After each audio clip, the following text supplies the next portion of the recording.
오늘 저는 신명기 28장 1절부터 19절의 말씀을 가지고 형통한 길이라는 제목을 통하여 하나님의 말씀을 증거하고자 합니다. 세상에는 형통한 삶을 사는 사람이 있는가 하면 그렇지 못한 사람이 있습니다. 하는 일마다 잘 되고 하는 일마다 성공하고 하는 일마다 복되면 얼마나 좋을까요? 그래서 우리는 이러한 사람을 복받은 사람이라고 합니다. 무엇이든지 하면은 잘 되는 사람을 복받은 사람이라고 합니다. 그리고 서로 상대에게 복을 빌어주는 것을 좋아합니다. 아무리 종교가 없는 사람이라도 복을 싫어하는 사람이 없습니다. 복을 빌어주면 좋아합니다. 다른 사람이 복을 빌어주면 기쁜 마음으로 받아줍니다. 그래서 어떤 사람은 복을 비는 것이 우리나라의 토착신앙에서부터 온 기복신앙이라고 하며 폄하하기도 합니다. 우리 조상들은 해와 달과 이런 성씨를 섬기고 우상에게 절하며 복을 빌었습니다. 그것이 우리나라 5,000년 역사를 이어왔습니다. 장독대에 물을 떠넣고 빌고 우상에게 절했습니다. 그런데 그렇게 한다고 복이 오는 것이 아닙니다. 우주 만물을 창조하시고 그를 지으신 전능하신 하나님 앞에 나아갈 때 복은 오게 되었습니다. 여호와 하나님은 우리에게 복 주시겠다고 말씀하셨습니다. 그리고 예수님께서 산상수훈을 통하여 믿음의 성도가 영생의 복을 누릴 수 있는 것을 가르쳐 주셨습니다. 그래서 이 땅에서 누리는 복과 함께 하나님 나라에 들어가는 영생의 복을 주시겠다고 성경은 기록하고 있는 것입니다. 이 땅에서도 복을 받고 하늘나라에서도 복을 받아 영생의 복을 누리는 것을 성경에 기록하고 있다는 것입니다. 전능하신 하나님은 복의 근원이 되십니다. 그리고 천국복음을 증거하시려 하나님의 아들이신 예수 그리스도께서 이 땅에 오셔서 믿는 자로 하여금 천국에 들어갈 수 있도록 영생의 길을 열어주셨습니다. 그래서 믿음의 성도는 이 땅에서도 복을 누리며 살아야 하지만 그것만으로는 부족합니다. 이 땅에서도 복을 누리며 살아가는 것도 중요하지만 하나님 나라의 백성이 되어 영생의 복을 누리는 것은 더 중요합니다. 그러니 이 두 가지 복이 어느 것도 하나도 빠지지 않고 두 가지 복을 다 받으셔야 돼요. 자유주의 신학자들은 하나님께서 3일 동안 천지를 창조하신 것에 대해서 신화라고 이야기를 합니다. 그것은 사람들이 지으려는 신화라고 하는 겁니다. 그리고 구약시대 역사하신 하나님과 신약시대 하나님은 다른 하나님이라고 말하기도 합니다. 그러나 우리가 믿는 하나님은 구약시대의 하나님이나 신약시대의 역사하신 하나님이랑 동일하신 하나님이십니다. 하나님은 어제나 오늘이나 동일하신 하나님이시기 때문입니다. 구약에 있었던 하나님이 따로 있고 신약에 있었던 하나님이 따로 있는 것이 아니에요. 같은 하나님과 동일한 하나님. 만약 다르게 생각한다면 그는 이단. 예수님께서 이 땅에 오시면 신약시대가 열리고 주께서 십자가 지심으로 우리에게 생명의 길을 열어주셨습니다. 그리고 예수님께서 죽으셨으나 3일 만에 부활하심으로 믿는 자에게 영생의 소망을 주셨습니다. 그래서 그리스도의 부활을 믿는 자마다 하나님의 나팔 소리가 울릴 때 들림받는 역사가 일어나게 되는 것입니다. 예수님께서 이 땅에 오신 신약시대는 주께서 하나님 나라와 천국복음을 증거하셨습니다. 그래서 신약성경을 읽으면 신약성경만 읽으면 이 땅의 정치, 경제, 사회, 문화를 이해하려면요 어려운 부분이 있습니다. 왜냐하면 이 신약시대는 뭡니까? 예수님께서 영적인 복, 영생의 복, 하늘나라 방법을 가르쳐 주셨어요. 그런데 구약성경을 읽으면 어떻게 됩니까? 세상의 정치, 경제, 사회, 문화 그리고 통치하는 권세가 왜 오게 되는지 이해할 수가 있어요. 그러니 같이 읽어야 된다는 것입니다. 한 가지 예로 러시아의 푸틴에게 왜 권력이 오고 북한의 김정은에게 왜 권력이 왔는지 신약 성경을 통하여서 이해하려면요 이해할 수가 없어요. 그래서 야 푸틴이라도 사랑해야 되고 김정은이라도 사랑해야 된다는 사람들이 나오는 겁니다.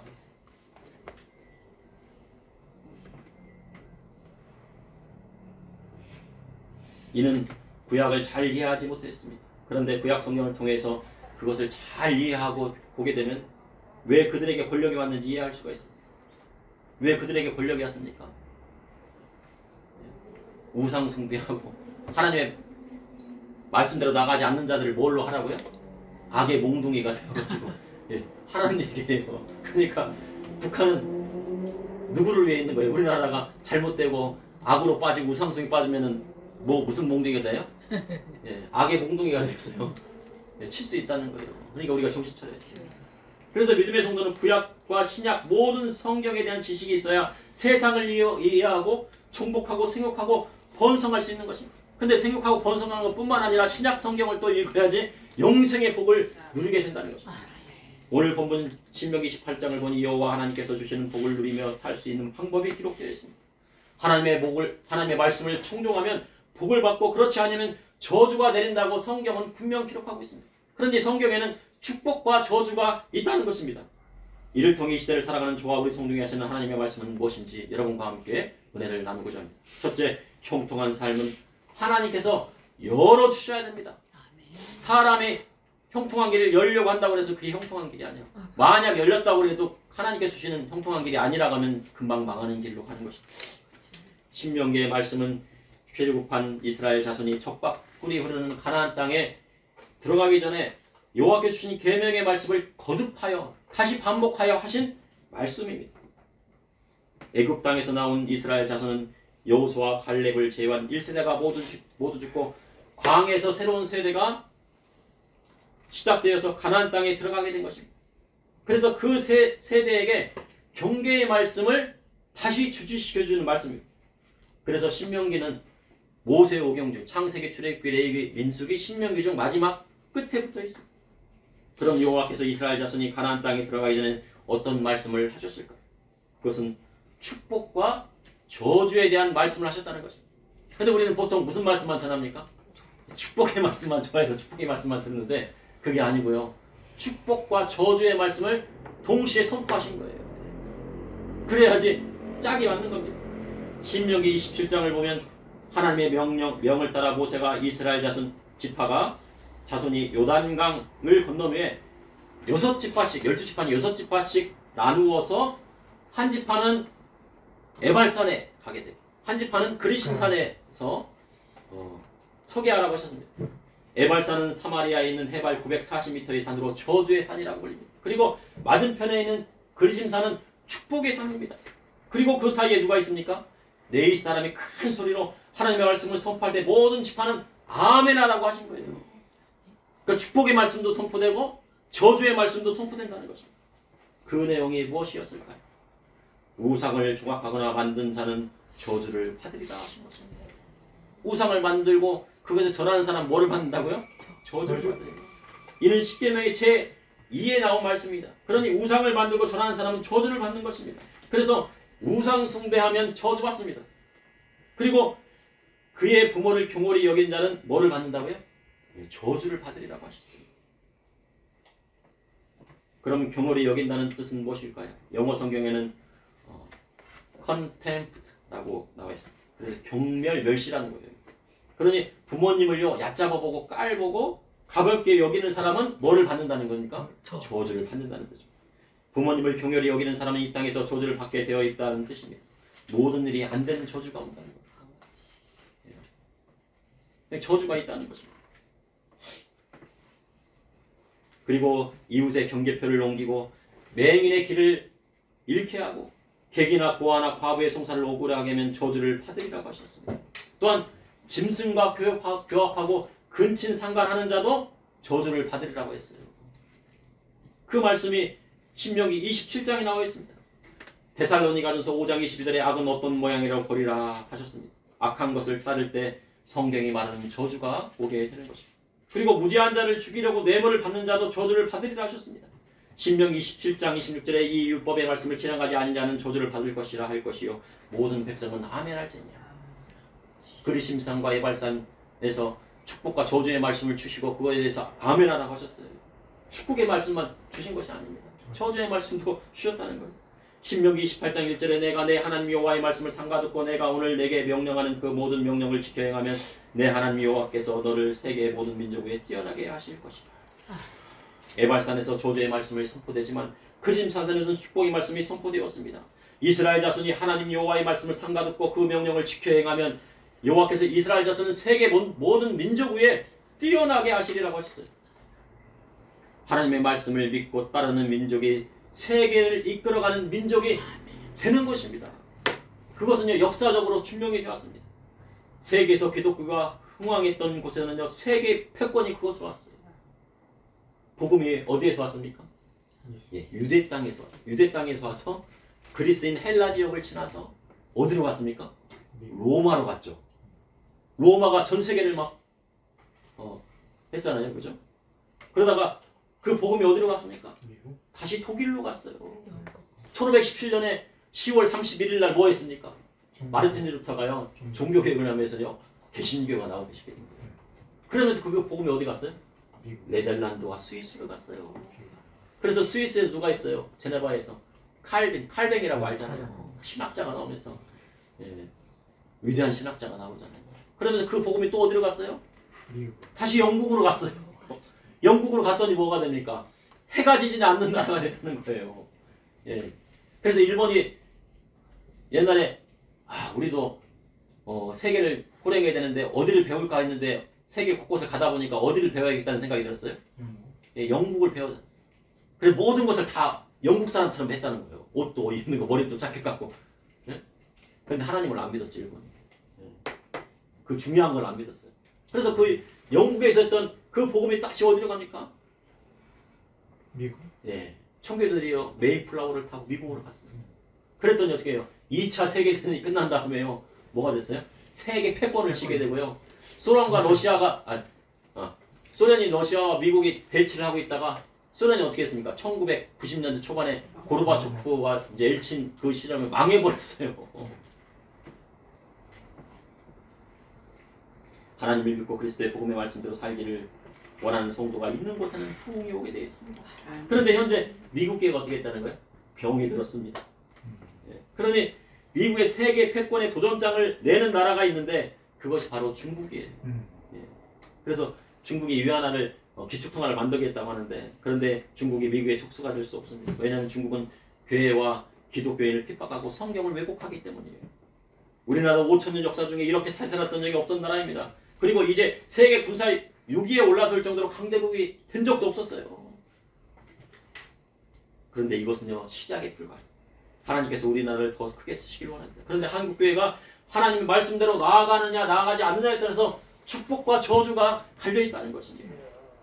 둘째 형통에게는 하나님의 말씀대로 나아갈 때 이루어집니다. 신명기 18장 2절에 내가 내 하나님 여호와의 말씀을 순종하니 이 모든 복이 내게 임하며 내게 이르느니 청종한다는 것은 이르는 대로 잘 듣고 따른다는 것입니다. 그래서 여호와의 말씀을 청종한다는 것은 듣는 것뿐만 아니라 그것을 그대로 행한다는 뜻이 있는 것입니다. 그래서 로마서 10장 17절에 믿음은 들음에서 나오고 들음은 그리스도의 말씀에서 나온다고 말씀을 하고 있습니다. 그러면 하나님의 말씀을 듣고 따르면 어떤 현상이 일어날까요? 하나님의 말씀을 듣고 그리스도의 복음의 말씀을 듣고 따르면 어떤 현상이 일어나요? 축복을 받아요. 신명기에 나오는 18장이 나오면 이 땅에서 잘 되는 복이 나오고 그리스도의 복음의 말씀은 예수님의 복음의 말씀을 들으면 무슨 축복이에요? 영생의 축복이 오게 되는 겁니다. 시편 1편에 복 있는 사람은 여호와의 율법을 즐거워하여 그 율법을 주야로 묵상한 사람인데 그가 시냇가에 심은 나무처럼 철을 따라 열매를 맺으며 잎사귀가 마르지 아니함 같으니 그가 하는 모든 일이 다 형통하리라고 하셨어요. 형통하는 복을 주시죠. 그러니 복은 하나님의 말씀을 듣고 행하는 데 있는 것입니다. 그래서 하나님의 말씀을 듣고 청종하는 자는 복을 받게 되는데 청종하는 자의 복은 이렇습니다. 신명기 28장 3절에 성읍에서도 복을 받고 들에서도 복을 받을 것이며 자기가 사는 지역에서 복을 받는데 또 그리고 들에 나갔는데도 또 복을 받아요. 성읍에서 복을 받는다는 것은 그 성읍에서요 존귀한 자로 높임을 받는다는 겁니다. 그리고 들에서 복을 받는다는 것은 어디를 가든지 그가 하나님께서 함께 해주시고 그에게 복을 내려주신다는 것입니다. 복이란 히브리어 바라크로 무릎을 꿇고 하나님께 기원한다는 뜻이 있습니다. 그러니 복은 사람이 원해서 내리는 것이 아니라 하나님께서 사람에게 주시는 은총을 뜻하는 것입니다. 사람이 복 받고자 한다고 해서 복이 오는 게 아니라 하나님께서 내려주셔야 복을 받는다는 것입니다. 다시 말해 복을 원해도 하나님이 내려주지 않으면 복이 내리지 않는 것입니다. 그럼 복 받는 사람은 누구입니까? 바로 하나님의 말씀을 청종하여 그 말씀이 즐겁고 그 말씀을 행하는 것이 즐거울 때 복이 있는 사람입니다. 그러니 교회만 왔다 갔다 한다고 복이 오는 것이 아니에요. 교회 오면 복 받죠. 그렇지만은 교회 온다고 왔다 갔다 한다고 복이 오는 것이 아니라 그 말씀을 즐거워하여서 주야로 묵상할 뿐만 아니라 그 말씀을 따르는 사람에게 오는 것입니다. 그런데 그 복은 자기에게만 오는 것이 아니라는 거예요. 신명기 18장 4절에 내 몸의 자녀와 내 토지의 소산과 내 짐승의 새끼와 소와 양의 새끼가 복을 받을 것입니다. 하나님의 말씀에 청종함으로 복이 오기 시작하면요 자신뿐만 아니라 자녀에까지 복이 온다고 말씀하고 있어요. 여자에게 가장 큰 복이 무슨 복입니까? 자식이 잘 되는 복입니다. 정확하게 말씀하신 거예요. 예, 여자에게 가장 큰 복은 자식이 잘 되는 복이에요. 10자식을 낳았는데 다 잘 되었습니다. 얼마나 큰 복. 그만큼 큰 자산이 없어요. 여자가요, 아무리 실력이 있고요, 학벌이 좋아요. 자기 막 서울대 막 이런 명문대 나왔어요. 그리고 좋은 직업을 가지고 있어요. 그런데 자식이 불행해요. 그럼 뭐 엄마의 마음 어떻습니까? 아픈 겁니다. 내가 잘 돼봤자 뭐하냐, 자식이 안 되는데. 자녀가 잘 되지 않거나 몸이 아프면 엄마의 마음은 무너지는 것입니다. 그러나 자신은 조금 못 되어도요, 사는 것이 다른 친구들에 비해서 아파트 사는데 평수가 좀 작고 월세 살고 전세 살아도 자식이 건강하고 잘 되면요, 엄마의 마음에 기쁨이 넘치는 것입니다. 그것이 하나님께 주시는 복이에요. 그런데 하나님의 말씀에 복이 오기 시작하면 자신뿐만 아니라 그 자녀에까지 복이 내린다고 성경은 기록하고 있는 것입니다.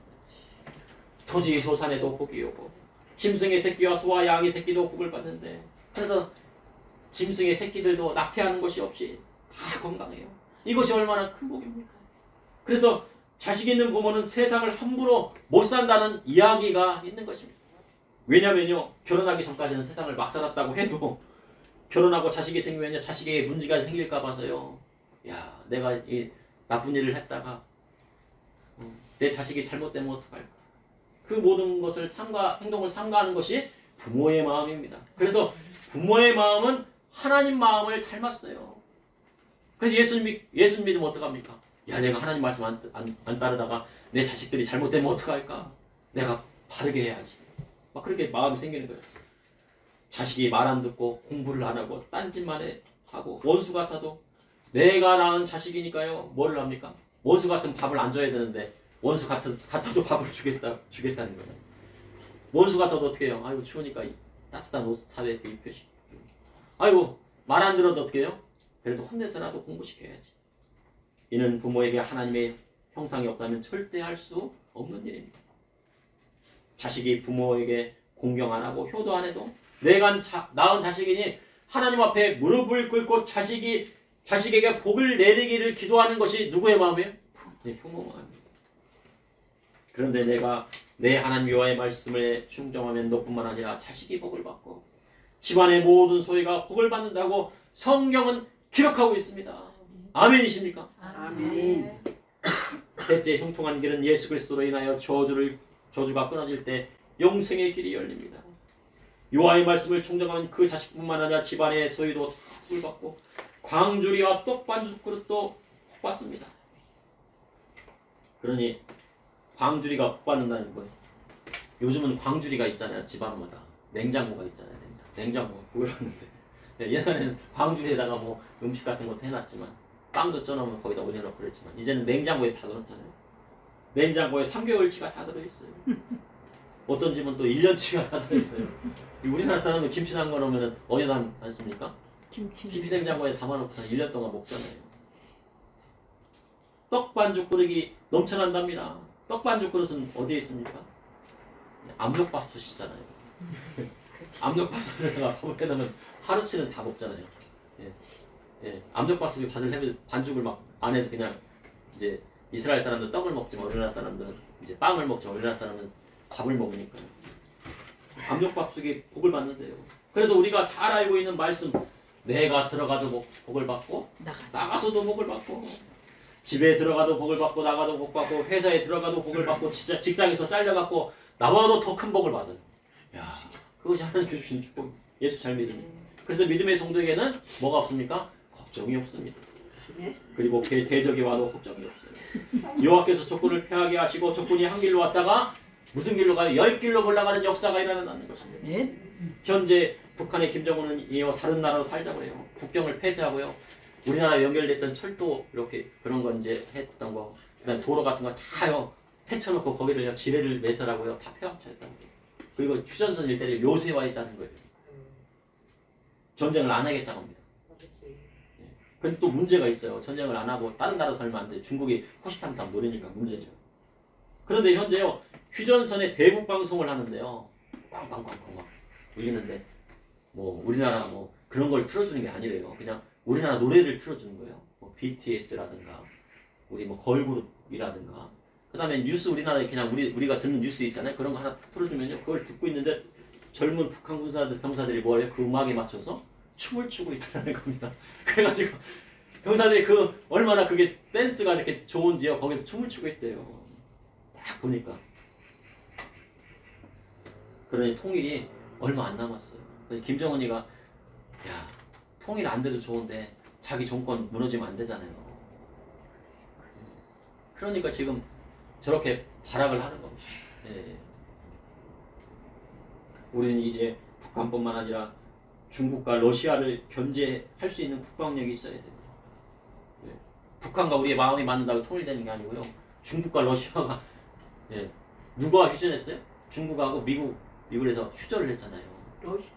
예. 러시아하고 미국하고. 예.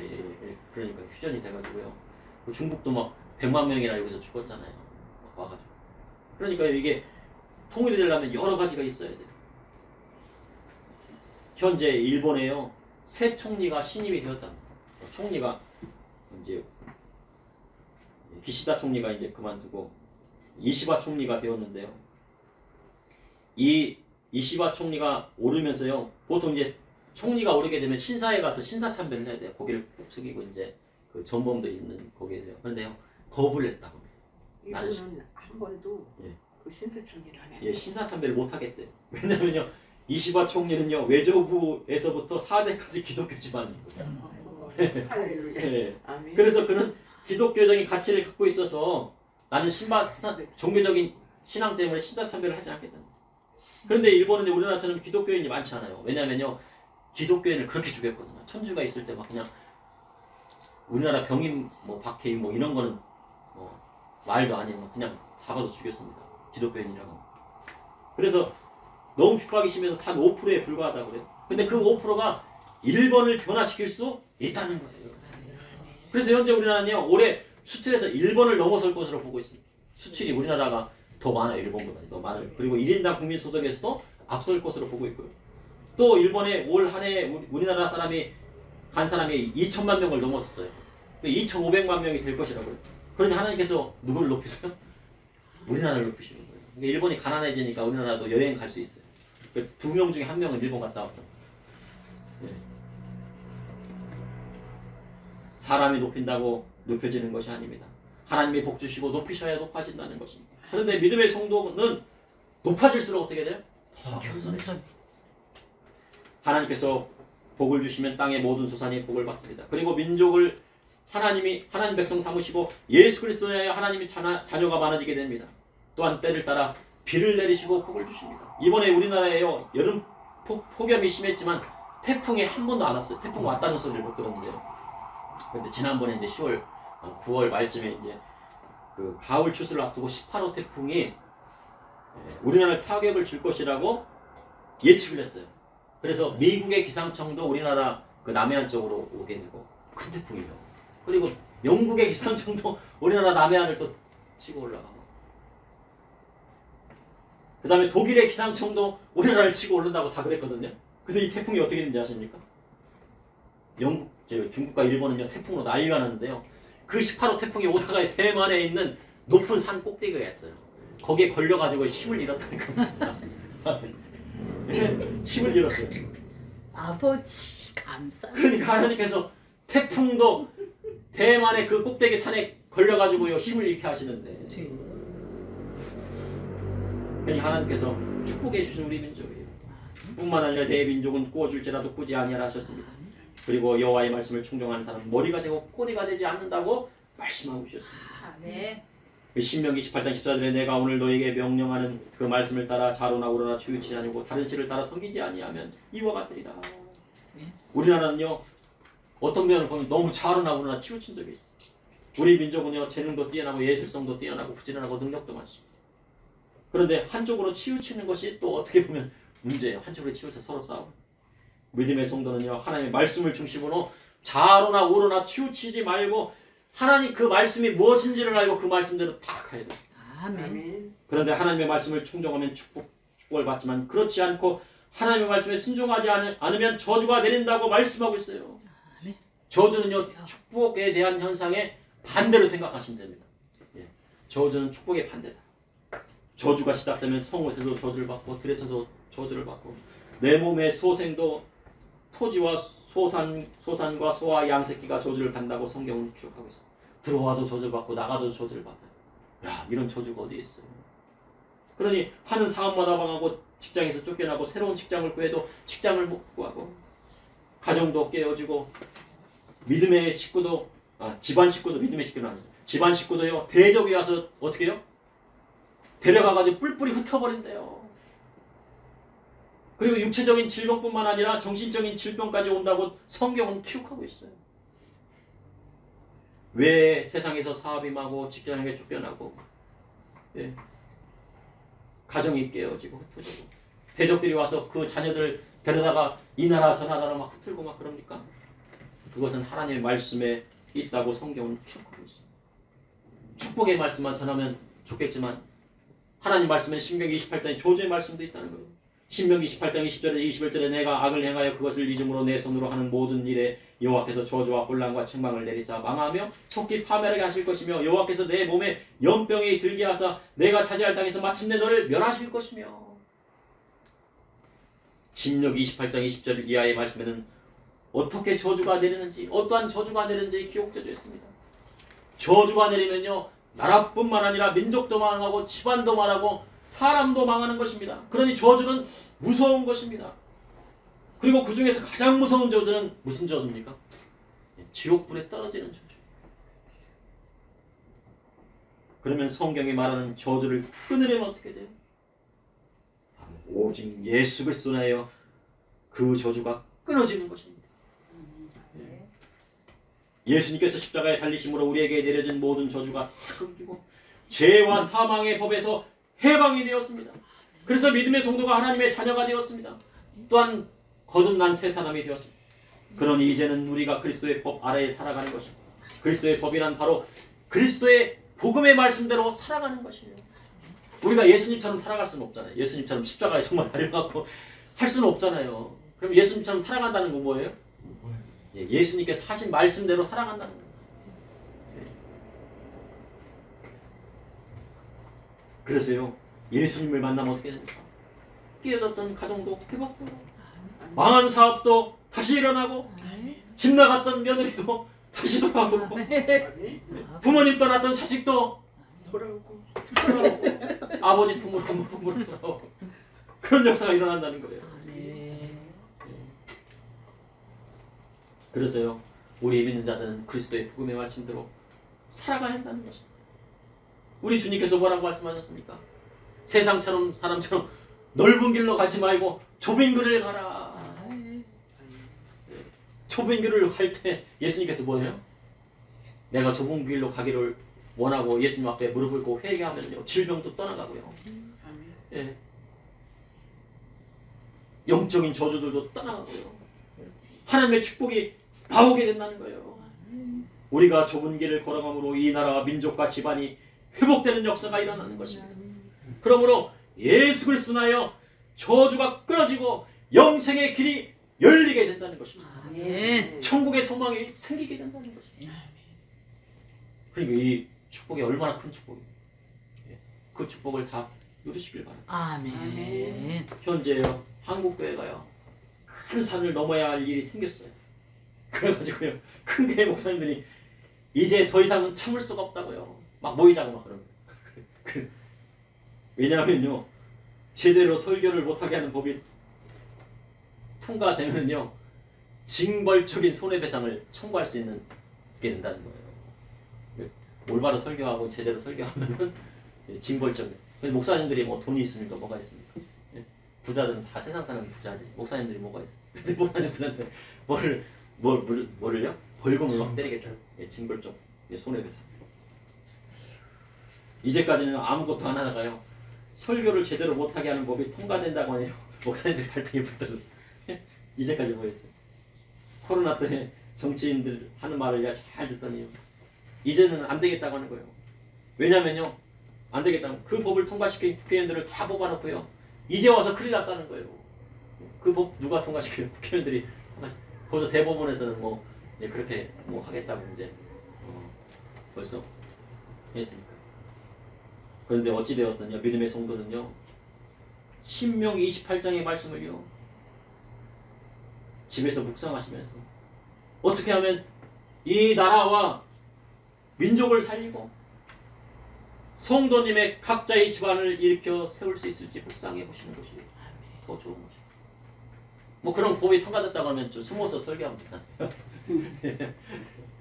예? 원래 그 설교하면 여기서 하면 저기서 하면 예, 방송도 다 끄고 예. 예, 믿음 있는 사람끼리만 하면 되죠.